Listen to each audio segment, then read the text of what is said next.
Berjumpa kembali dengan saya Sam, teolog Protestan karismatik di Morning Star Ministry channel ini. Kiranya kasih karunia dan damai sejahtera dari Allah Bapa dan Tuhan kita Yesus Kristus dan persekutuan Roh Kudus menyertai kita sekalian. Pada kesempatan ini agak berbeda dari materi-materi sebelumnya yang bersifat sistematik apologetik, ya. Maka pada kesempatan ini saya akan dalam beberapa hari ke depan saya akan berbagi materi saya, yaitu materi pemuritan yang saya sampaikan dari beberapa tahun yang lalu di gereja lokal yang saya pimpin, baik itu di gereja lokal BFM maupun di GBS Sangkakala Ministry, ya, GBS BFM maupun Sangkakala Ministry, ya. Saya mulai saja dari sesi pertama hari ini, yaitu the 5 core habits of a disciple of Christ, ya. 5 kebiasaan dasar seorang murid. Ya, 5 kebiasaan dasar seorang murid Kristus, ya. Habits, ya, kebiasaan habits itu disebut disebut kebiasaan, ya. Habits, kebiasaan adalah suatu tindakan atau perilaku yang dilakukan terus-menerus hingga menjadi otomatis, ya, automatically. Jadi habit itu adalah suatu tindakan atau perilaku yang dilakukan terus-menerus hingga menjadi otomatis, menjadi kebiasaan, ya. Nah, kebiasaan yang kita lakukan itu dibentuk, bukan dibawa dari lahir. Itu perlu dipahami, ya. Kebiasaan yang kita lakukan itu dibentuk, bukan dibawa dari lahir, ya. Kebiasaan adalah sebuah perilaku yang dilakukan dengan sengaja dan berkelanjutan. Jadi habits atau kebiasaan, ya, adalah sesuatu yang dilakukan, ya, sebuah perilaku dilakukan dengan sengaja dan berkelanjutan.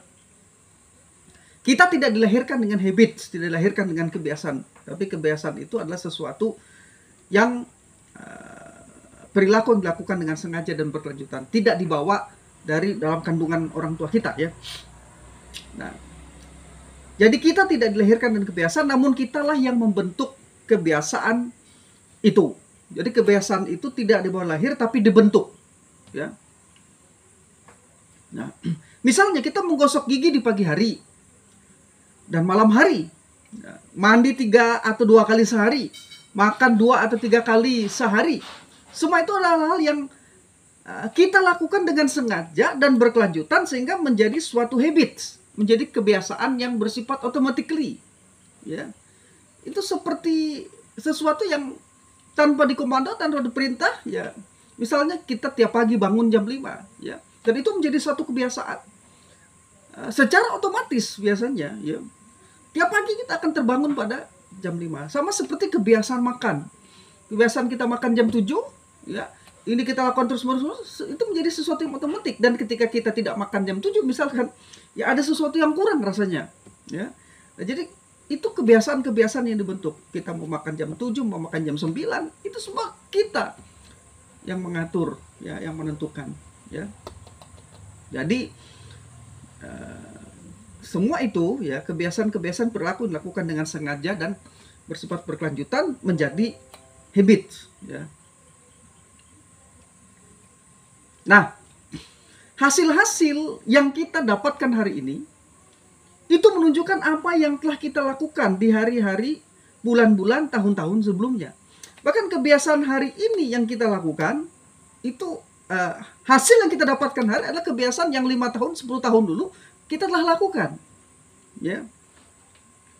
Dan kebiasaan-kebiasaan itu ketika sudah terbentuk susah untuk mengubahnya. Bukan tidak bisa, tapi sulit, ya. Nah, jadi hasil-hasil yang kita dapatkan adalah ukuran dari perilaku dan tindakan kita, yaitu kebiasaan-kebiasaan yang telah kita lakukan sebelumnya secara terus-menerus dan berkelanjutan, ya. Misalnya kekayaan bersih kita menunjukkan ukuran kebiasaan finansial kita. Bobot tubuh kita menunjukkan ukuran kebiasaan makan kita, ya.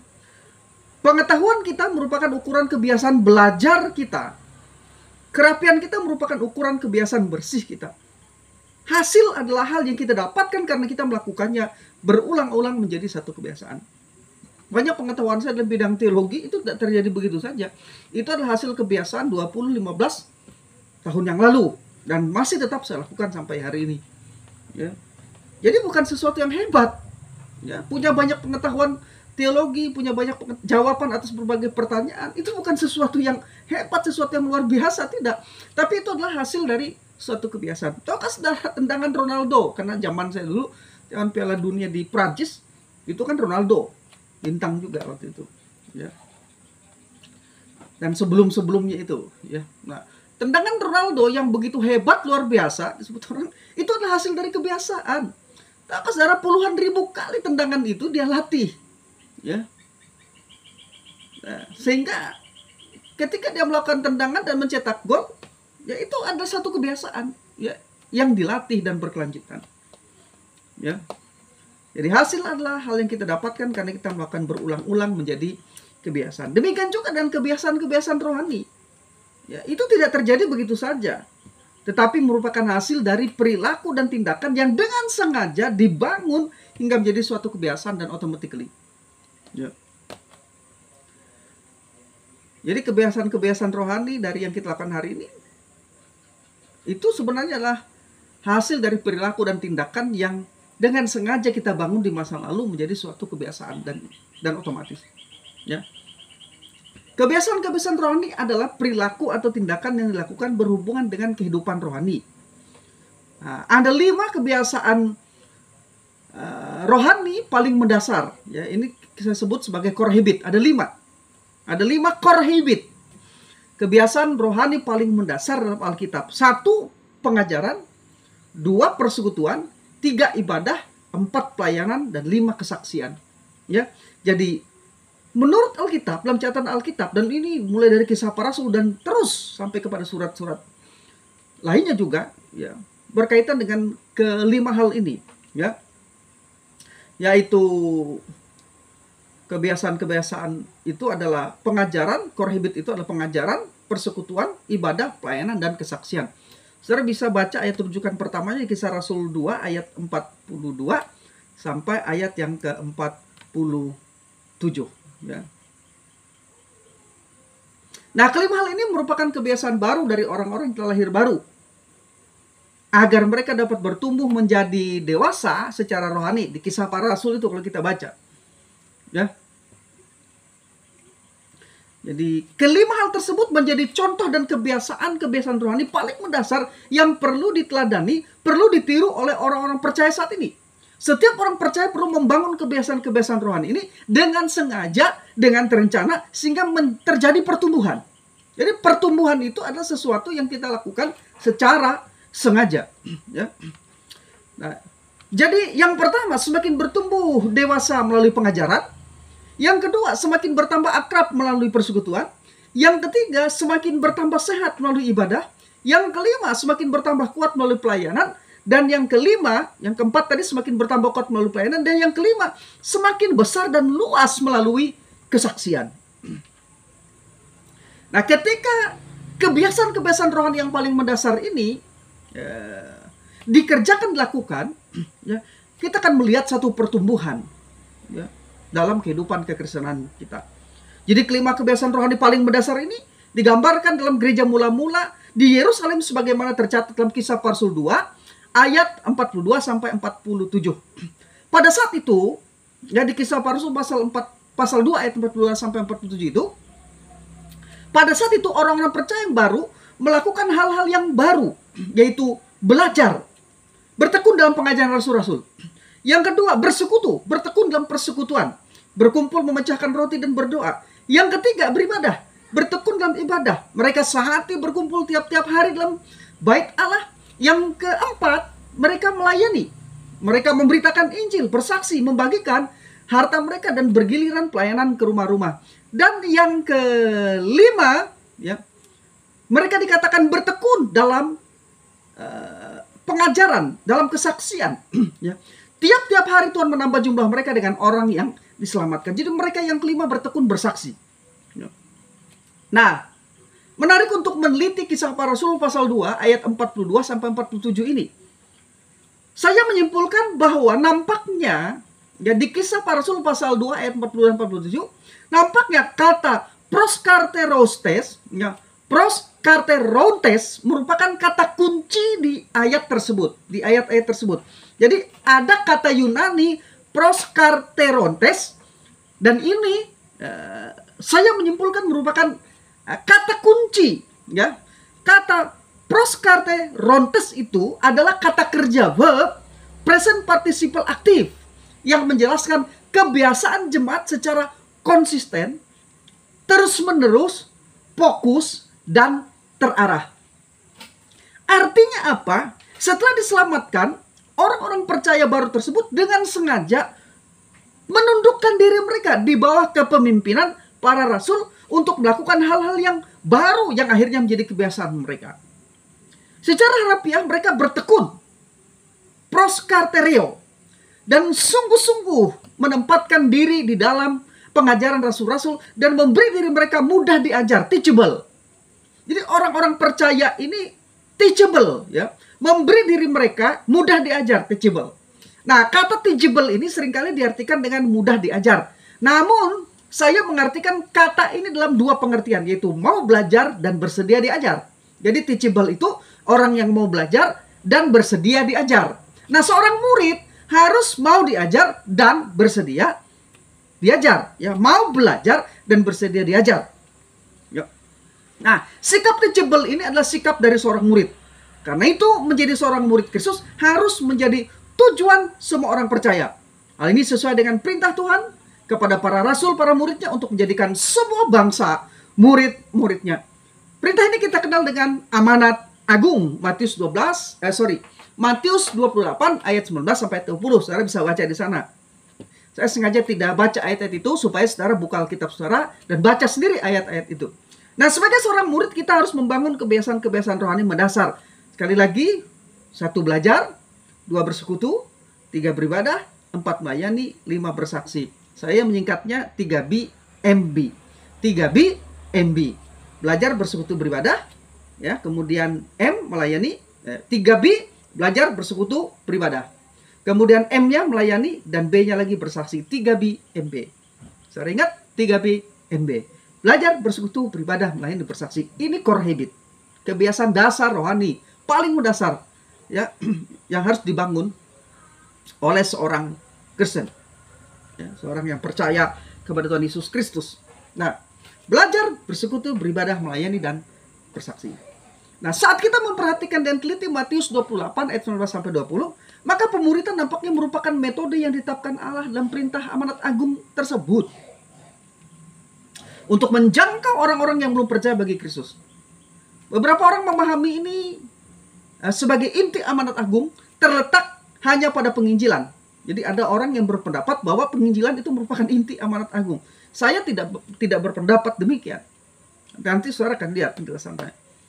Jadi pemahaman tersebut didasarkan pada penekanan kata pergilah yang diletakkan di awal kalimat yang diikuti langkah selanjutnya, itu menjadikan murid, membaptis, dan belajar. Tetapi perhatikan, jika diperhatikan, ya, jika diperhatikan menurut struktur tata bahasa Yunani, ayat 19 sampai ayat 20 di kitab Matius pasal 28 itu, ya, maka inti amanat agung justru terletak pada pemuritan. Perhatikan 4 kata kerja, pergilah, poreos tentes, jadikanlah muridku, mate teusate, baptiskanlah mereka, baptisontes, dan ajarkanlah, didas kontes. Nah, kata pergilah, baptislah, ajarkanlah adalah kata kerja partisip, ya, atau bentuk kata kerja bantu, ya. Kata kerja partisip atau bentuk kata kerja bantu.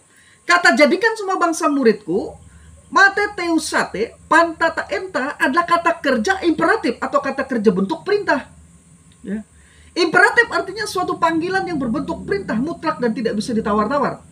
Jadi karena perintah dalam amanat agung tersebut adalah untuk menjadikan murid Kristus, maka pemuridan bukan saja menjadi tujuan amanat agung, tetapi juga menjadi langkah pertama untuk membangun kebiasaan rohani yang mendasar.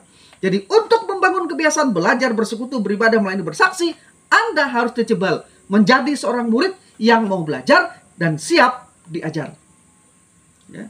Itu langkah pertama membangun kebiasaan rohani yang paling mendasar. Nah, pertanyaan pentingnya adalah apakah yang dimaksud dengan murid? Definisi Alkitabiah yang saya sukai tentang murid adalah sebagai berikut. Ini definisi Alkitabiah yang saya sukai tentang murid, ya, seperti ini. Murid adalah seorang yang mengikuti Yesus. Murid adalah seorang yang mengikuti Yesus, ya, diubahkan oleh Yesus dan berkomitmen melakukan misi Yesus. Ya, jadi sekali lagi, definisi seorang murid yang paling saya sukai, dan definisi ini Alkitabiah tentunya. Murid adalah seorang yang mengikuti Yesus, diubahkan oleh Yesus dan berkomitmen melakukan misi Yesus. Mengikuti Yesus, diubah, ditransformasi, kemudian berkomitmen melakukan misi Yesus. Ayat rujukannya selain Matius pasal 28 ayat 19-20 tadi, bisa saya lihat Matius 4 ayat 19. Ya. Nah, menarik diperhatikan bahwa kata Yunani untuk murid adalah matetes, yang menunjuk kepada para pengikut Yesus. Penggunaan paling umum kata matetes adalah untuk menunjukkan para pengikut Kristus. Jadi kata matetes menunjuk kepada para pengikut Yesus atau orang-orang yang mengaku bahwa Yesus adalah Kristus dan Tuhan, mengikuti teladan dan ajarannya. Jadi ada orang bertanya kepada saya, apakah tanda orang diselamatkan?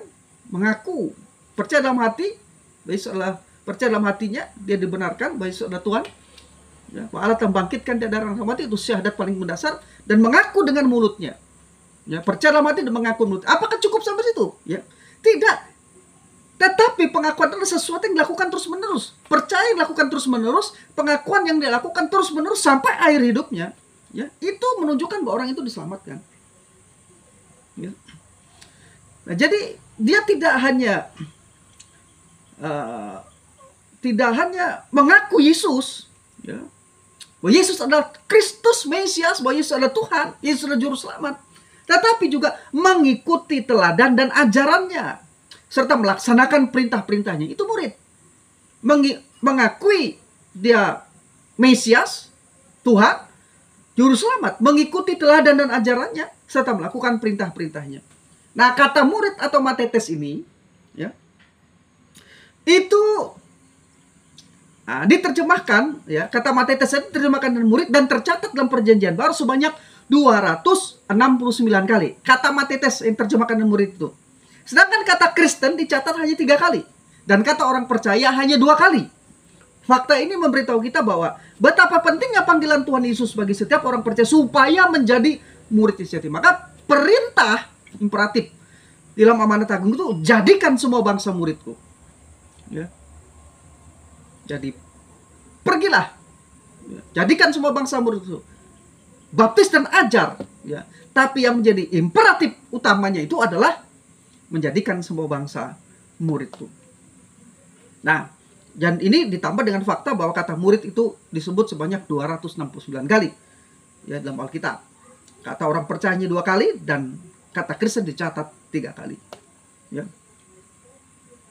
Seorang percaya tidak dapat membangun kebiasaan rohani dengan baik apabila mereka belum ambil keputusan untuk menjadi seorang murid dan berkomitmen atas keputusan tersebut. Ya. Sekali lagi, seorang percaya tidak dapat membangun kebiasaan rohani dengan baik apabila mereka belum mengambil keputusan untuk menjadi seorang murid dan berkomitmen atas keputusan tersebut.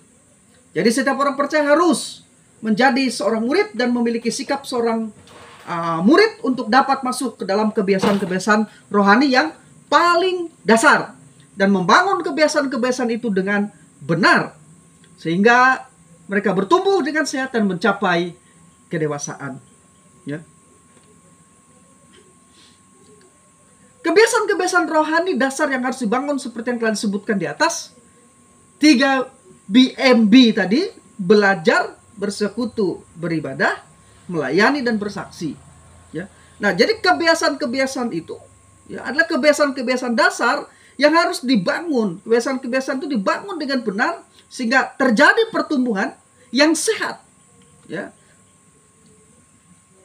dan mencapai kedewasaan. Ya.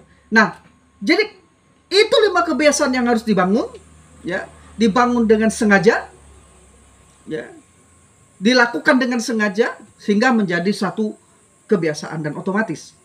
Nah, sedangkan sikap seorang murid yang harus dimiliki adalah sikap teachable, yaitu kesediaan untuk belajar dan kesediaan untuk diajar, teachable. Jadi kebiasaan harus dibangun, apa tadi? Saya ingatkan lagi, belajar, bersekutu, beribadah, melayani, dan bersaksi. Sikap yang harus dimiliki adalah teachable. Ya, teachable artinya bersedia untuk belajar dan bersedia untuk diajar. Tanpa memiliki sikap teachable ini, kita akan mengalami kesulitan dalam membangun kebiasaan-kebiasaan rohani benar. Orang tidak mau belajar, tidak mau diajar, bagaimana bisa dia bertumbuh dengan baik? Ya. Jadi kebiasaan pertama paling mendasar dari seorang murid dalam membangun kebiasaan-kebiasaan rohani itu, ya, adalah belajar. Itu sebabnya bukan merupakan kebetulan kata murid dalam bahasa Yunani adalah matetes, yang berasal dari akar kata matano yang artinya belajar. Jadi kata matetes yang diterjemahkan seorang murid menjadi seorang murid, itu akar katanya adalah matano yang artinya belajar. Berhenti belajar sama dengan berhenti bertumbuh. Banyak orang yang mengaku sebagai orang Kristen tetapi karakternya tidak berubah. Mengapa? Karena sebenarnya mereka tidak mau belajar dan tidak mau dimuridkan di gereja lokal. Yesaya 1:17 mengatakan berhenti berbuat jahat, belajarlah berbuat baik. Akibat dari dosa, maka manusia tidak perlu belajar berbuat jahat. Tetapi untuk berbuat baik setiap orang perlu apa? Perlu belajar. Ya, menjadi murid memang tidak mudah.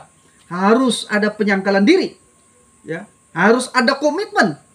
Tetapi hasilnya luar biasa, yaitu kehidupan Yesus semakin nyata dalam hidup kita. Tetapi aku hidup, bukan lagi aku melainkan Kristus yang hidup dalam aku, kata Rasul Paulus. Seorang pelatih olahraga mengatakan bahwa jika seorang ingin mahir dalam salah satu cabang olahraga, ia harus berlatih selama kurang lebih 8 tahun. Demikian juga dengan kekristenan, harus berlatih selama demikian juga dengan kekristenan. Jadi kekristenan itu bertumbuh menjadi dewasa itu tidak otomatis. Itu melalui sebuah proses. Ya. Jadi ada banyak orang Kristen yang sudah bertahun-tahun, berpuluh-puluh tahun, tapi tidak dewasa secara rohani. Karena mereka tidak teachable tadi, tidak mau belajar dan tidak bersedia diajar. Jadi orang Kristen juga melewati proses pertumbuhan. Setelah diselamatkan, setiap orang Kristen wajib menjadi murid. Ya, menjalani pemuridan menuju kedewasaan rohani dengan melakukan kebiasaan-kebiasaan rohani. Ya, menjadi dewasa rohani tidak terjadi secara instan. Tidak terjadi dalam satu hari, tidak terjadi. Keselamatan itu anugerah dan dilahirkan baru terjadi seketika secara radikal. Tapi perhatikan baik. Ya, kita harus terus-menerus dibaharui, iman kita terus-menerus bertumbuh. Pengudusan kita terus-menerus kita dikuduskan secara progresif. Ya. Jadi ada kebiasaan-kebiasaan di dalam pertumbuhan kehidupan rohani kita. Karena ternyata menurut kitab Ibrani dan kitab Korintus, ada yang disebut dengan bayi rohani. Yang dari segi pertumbuhan sebenarnya harus sudah menjadi dewasa, kata Rasul Paulus. Tapi ternyata tidak. Itu adalah fakta yang diungkapkan oleh Rasul Paulus secara rohani. Ada orang yang sudah lama ikut menjadi Kristen tapi tidak bertumbuh. Ya, sehingga dia masih bayi dan masih bayi. Alasannya karena dia tidak teachable. Tidak mau belajar dan tidak mau diajar. Padahal itu adalah langkah pertama untuk membangun kebiasaan-kebiasaan yang baik, ya, core habit atau kebiasaan dasar dari kehidupan Kristen. Ya. Core habit dari kehidupan kekristenan itu telah saya sebutkan tadi di atas. Belajar, bersekutu, beribadah, melayani, bersaksi. Dan belajar ini adalah core habit yang paling dasar pertama. Ya. Jadi kita melihat ya bahwa setelah diselamatkan setiap orang Kristen wajib menjalani pemuridan menuju kedewasaan rohani dan melakukan kebiasaan-kebiasaan rohani. Karena menjadi dewasa itu tidak terjadi seketika, tidak menjadi instan, melainkan suatu proses. Karena itu pemuridan adalah suatu proses pertumbuhan. Pemuridan adalah suatu proses pertumbuhan menuju kedewasaan rohani. Tujuan kedewasaan rohani adalah menjadi serupa dengan Kristus. Ya. Kata Yunani yang biasa digunakan adalah teleios. Ya. Menjadi sempurna atau menjadi dewasa. Seperti Kristus. Bukan perfeksionisme, bukan. Tapi kata sempurna di sana adalah menjadi dewasa seperti yang Tuhan inginkan. Kalau kita saudara baca di kitab Efesus, kita semua harus menjadi dewasa. Jangan jadi kanak-kanak. Bayi apalagi kanak-kanak saja jangan apalagi terus-menerus menjadi bayi rohani. Ya. Itu bahasa Alkitab loh. anak-anak rohani, bayi rohani, dewasa. Itu bahasa Alkitab. Dan itu Alkitab dia. Ya. Nah, jadi tujuan kedewasaan rohani adalah menjadi serupa dengan Kristus dengan cara menjadi pengikut Kristus setiap hari dalam pertumbuhan dan perkembangan yang sehat dan baik. Saudara bisa baca Roma 8 ayat 29, Galatia 4 ayat 19, Efesus 4 ayat 13 sampai 17. Walaupun anugerah keselamatan yang diberikan itu sama, perhatikan, walaupun anugerah keselamatan yang diberikan sama, fasilitas yang disediakan dan diberikan Allah untuk bertumbuh juga sama, namun kualitas pertumbuhan rohani setiap orang percaya bisa berbeda satu sama lain. Mengapa bisa berbeda kualitasnya? Ya, padahal anugerah keselamatan sama, fasilitas yang disediakan Allah untuk bertumbuh juga sama. Tapi kenapa kualitas pertumbuhan setiap orang percaya berbeda satu sama yang lain? Mengapa? Karena dalam pertumbuhan rohani menuju kedewasaan melibatkan peran dan tanggung jawab setiap individu orang percaya. Ya, memang Roh Kudus berkarya, tapi ini membutuhkan kerjasama dari setiap kita. Dengan demikian, pemuritan merupakan proses yang membawa orang percaya meninggalkan sifat bayi dan kanak-kanak rohani, bertumbuh menjadi dewasa rohani dan menjadi serupa dengan Kristus. Saudara bisa baca bahwa dari pemuritan itu merupakan proses yang membawa orang percaya meninggalkan sifat bayi dan kanak-kanak rohani, bertumbuh menjadi dewasa rohani. Saudara bisa baca di Efesus 4 ayat 13 sampai 17. Jelas sekali dikatakan di sana. Dan menjadi serupa dengan Kristus, Roma pasal 8 ayat 29, Galatia 4 ayat 11. Ini adalah proses belajar seumur hidup. Pesannya ialah bangun kebiasaan-kebiasaan rohani. Bapak, Ibu, dan saudara, yang paling mendasar core habit, belajar, bersekutu, beribadah, melayani, dan bersaksi. Itu semua kita lakukan di gereja lokal bersama-sama dalam satu gereja lokal, ya. Dan saudara harus menjadi orang yang teachable. Teachable berarti bukan sekedar menjadi murid, tetapi teachable artinya seorang murid yang mau belajar, ya, dan bersedia diajar, ya. Itu yang bisa saya bagikan kesempatan ini. Saya Sam, teolog Protestan Karismatik.